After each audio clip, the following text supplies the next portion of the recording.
Olá pessoal, professora Marília Cunha, diagnosticando a banca CESP. Se você quiser falar comigo no Instagram, Arquivologia Concursos, o e-mail estudandоarquivologiaconcursos@gmail.com e o Facebook, Arquivologia para Concursos, professora Marília Cunha. Vamos lá. O CESP gosta de cobrar o fato de que o princípio da ordem original se refere à ordem intelectual e não física dos documentos.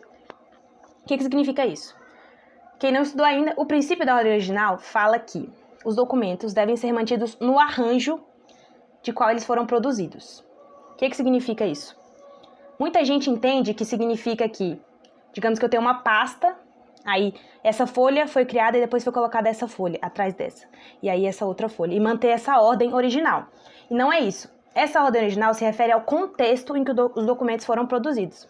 Significa que eu tenho uma pasta com documentos, por exemplo, e esses documentos têm que ser mantidos naquela pasta, no contexto da pasta, naquele fluxo, e não exatamente na ordem original de arquivamento, não é isso. Então, a preservação da ordem original não faz referência à ordem física, à ordenação, mas à ordem intelectual, e é isso que o CESP gosta de cobrar.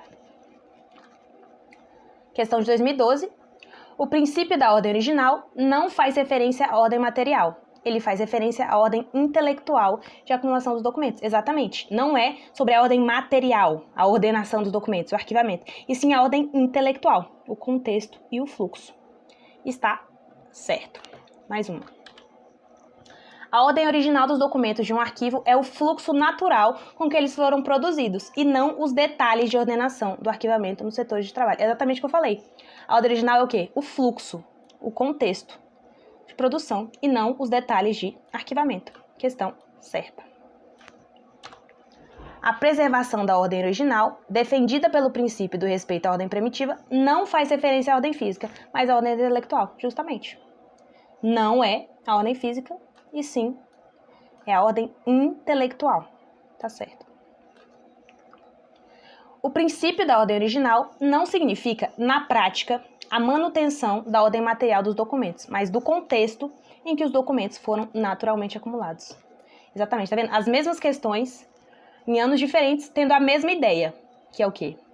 O princípio da ordem original não se refere à ordem material, e sim à ordem intelectual, a manutenção do contexto. E é isso. Diagnosticando a banca de hoje, um conceito simples, mas que se você só ler a teoria, você pode se confundir. Agora você já sabe. É isso, até mais, se inscreva no canal, curta o vídeo.